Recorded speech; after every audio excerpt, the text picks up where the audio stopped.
Labrīt! Šodien būs tēma, kuru pacēlām sportzālē par zeķiem, vai rūdīties ar zeķiem, vai rūdīties bez zeķiem. Abi varianti būs labi.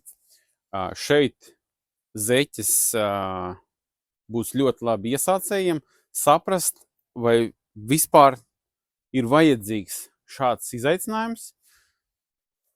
Efekts arī ir, bet viņš nav tik efektīvs kā bez zeķiem. Ja mēs ejam bez zeķiem, bet atceramies vienmēr ir drošība numur 1. Atceramies, apzināti daram, elpojam, un ja mēs ejam bez zeķiem, tad tās ir 30 līdz 90 sekundēm.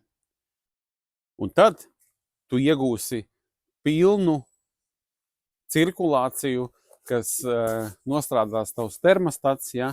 Kāpēc mums ir vajadzīgs tikai 30, jo tad ir pats pīķis, ka tavs ķermenis ir pats sācis strādāt, izražot siltumu, sildīt sevi un, lai nepārslēdzās viņš avārijas režīmā.